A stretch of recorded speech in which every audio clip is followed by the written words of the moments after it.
تہجد میں جب سر زمین پہ رکھتے ہو تم، تبھی دعائیں تمہاری قبول ہو چکی ہوتی ہیں۔ تم صدائیں زمین پہ دیتے ہو، اس وقت وہ عرش پہ پہلے سے ہی سنی جا چکی ہوتی ہیں۔ تہجد کوئی عام نماز نہیں ہے، وہ تو اللہ سے ملنے کا بہترین راستہ ہے۔ تہجد میں آپ کے اور اللہ کے درمیان کوئی تیسرا نہیں ہوتا۔ اس وقت کی گئی گفتگو، آنسوؤں سے بھری ہچکیاں، یہاں تک کہ جو دل میں بھی کہتے ہیں وہ صرف اللہ سنتا ہے۔ تب دل کرتا ہے سر کبھی سجدے سے نہ اٹھے، عرش والے سے بس باتیں کرتے رہیں اور یقین کریں اللہ بہت پیار سے سب سنتا ہے اور جواب بھی دیتا ہے معجزوں کی صورت میں۔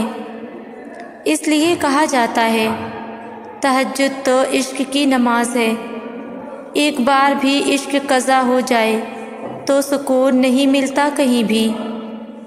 تہجد تو محبت کا ایک خوبصورت سفر ہے۔ تم بس چلتے جاؤ، اللہ راستے خود ہی ہموار کرتا جائے گا۔ جب تھک جاؤ تو ایک بار اللہ سے کہہ دینا، ساری تھکن خود ہی غائب ہو جائے گی۔ جب توکل کر لیا جاتا ہے تو نا امیدی کا تصور بھی نہیں آنا چاہیے۔ اللہ توکل کرنے والوں کی امیدوں کو کبھی ٹوٹنے نہیں دیتا۔ تہجد تک تم پہنچ جاؤ اور پھر بھی کہو دعائیں قبول نہیں ہو رہی، تو یقین کرو کمی تمہارے مانگنے میں ہے، تمہارے یقین میں ہے۔ اس کے دینے میں کبھی کمی ہو ہی نہیں سکتی، کیونکہ تہجد کا ایک سجدہ تو قسمت بدل دیتا ہے۔ پھر تمہاری دعائیں کیسے نہ پوری ہوں۔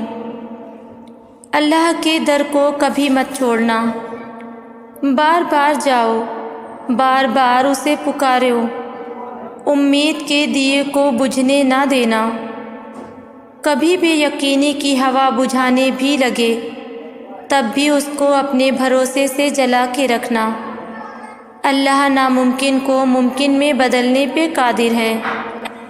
تہجد ہمارے پاس سنہرا موقع ہے بخشش کا، اللہ سے توبہ و استغفار کا، نفس پر فتح کا، رب سے لمبی گفتگو کا، اپنی ندامتوں کو آنسو کے ذریعے بہانے کا، نیکیوں پر جم جانے کا، گناہوں کے اندھیروں سے نکلنے کا، غم اور ڈپریشن سے باہر آنے کا، اللہ کی محبت پانے کا۔ تہجد کے سجدوں میں مانگی گئی دعائیں جب عرش تک جاتی ہیں تو کن کی خوشخبری ساتھ لے کر ہی لوٹتی ہیں۔ جب تہجد کی دعائیں عرش پر گونجتی ہیں تو پھر رب تمہاری دعا کو تمہاری جھولی میں ڈال ہی دیتا ہے۔ پھر تمہاری ادھوری خواہش مکمل ہو جاتی ہے اور تمہیں مطمئن کر دیا جاتا ہے۔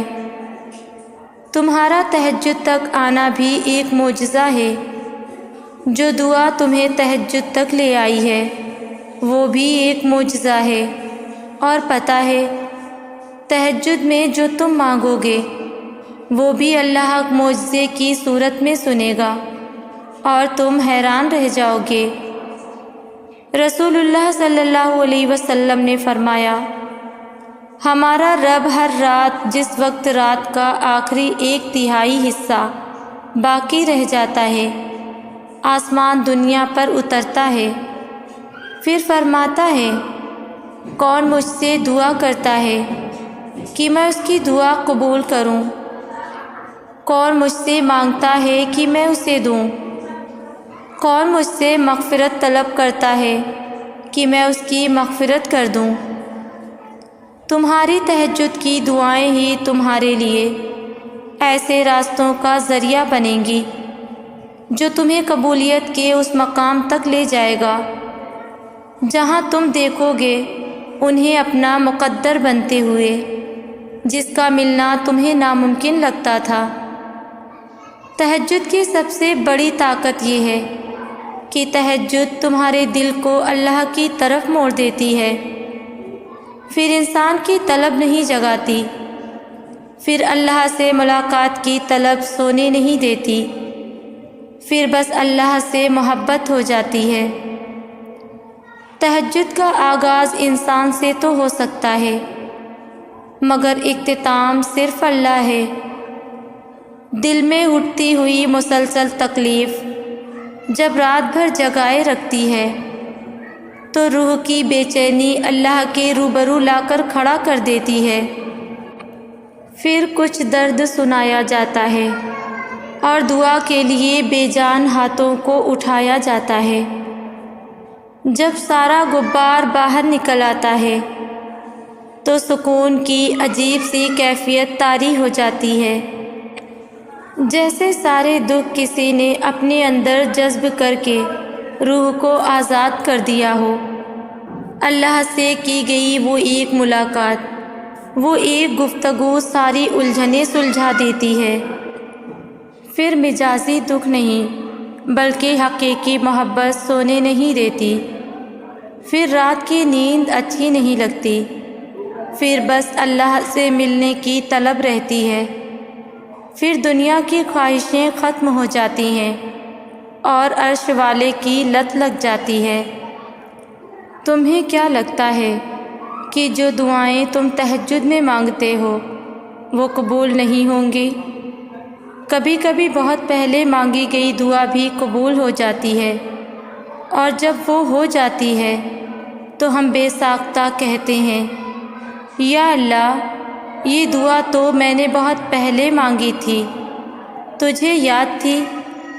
ایک دن تم ان دعاؤں پر بھی یہی الفاظ کہو گے جو تم اب مانگتے ہو۔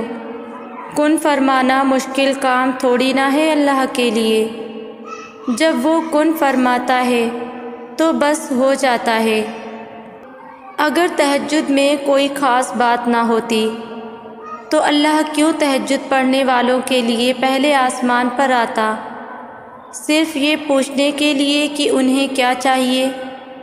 اللہ ان کی دعائیں 7 آسمانوں کے پار سے بھی سن سکتا ہے، لیکن پھر بھی اللہ ان سے ملاقات کے لیے تشریف لاتا ہے۔ تو جیسے اللہ نے تہجد کو باقی نمازوں سے جدا رکھا ہے، ویسے ہی اس نے تہجد پڑھنے والوں کو بھی سب سے جدا رکھا ہے۔ اللہ تہجد پڑھنے والوں کو سب سے خاص رکھتا ہے، اور ان کے لیے ایسے معجزے ہیں جو کسی کے لیے نہیں۔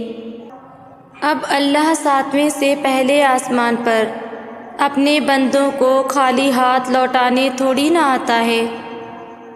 تمہاری تڑپ دیکھ کر تقدیر کے فیصلے بدل دیے جاتے ہیں، تمہیں معجزوں کی راہ دکھانے کے لیے وسیلے بنا دیے جاتے ہیں، ناممکنات کے خدشات سے نکال کر تم کو تمہارے خواب حقیقت میں ڈھال دیے جاتے ہیں۔